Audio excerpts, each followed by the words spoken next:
ప్రభు అయిన యేసుక్రీస్తు నామంలో మీకు సమాధానం కలుగునుగాక. షలోం.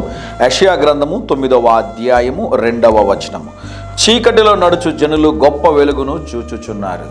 ఈ వాగ్దానము ఎవరిని గురించి ఇవ్వబడింది అంటే గలిలయ ప్రాంతంలో ఉన్నటువంటి ప్రజలను గురించి, వారిని ఉద్దేశించి, అంటే నజరేతు గలిలయ ప్రాంతాలను ఉద్దేశించినటువంటి ఒక వాగ్దానం.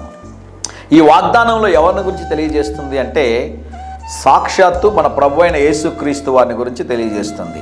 ఈ గలిలయ ప్రాంతాన్ని మనం గమనించినట్లయితే నజరేతు, గలిలయ ఈ ప్రాంతాలన్నీ, కపెర్నహూము ప్రాంతాలన్నీ కూడా సముద్ర తీర ప్రాంతాలండి. అక్కడ ఉన్నటువంటి వారు గలిలయ ప్రాంతం అంటే గల్లీలో నివసించేటటువంటి వారు, అంటే బస్తీలో ఉండేటటువంటి వారు, స్లమ్ ఏరియా వంటిదన్నమాట. ఎక్కువ మంది చదువుకోనటువంటి వారు ఆ ప్రాంతంలో నివసిస్తూ ఉండేవారు, బెస్తవారు, చేపలు పట్టుకునేటటువంటి వారు.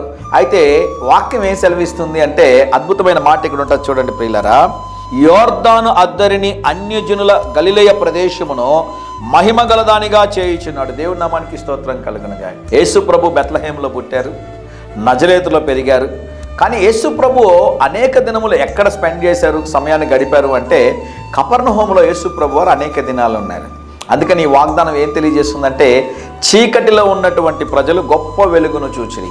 ఈరోజు అనేక మంది సాక్ష్యాలు చెప్తుంటే వింటూ ఉంటాను. ఒకప్పుడు నా జీవితం అంధకారంలో ఉండేదండి, నేను చీకటి జీవితాన్ని కలిగి ఉండేదాన్ని, అంధకారమైనటువంటి నా జీవితాన్ని యేసు మహిమకరంగా మార్చాడని. ఈరోజు ప్రభు మీకు ఇస్తున్న వాగ్దానం ఏంటో తెలుసా?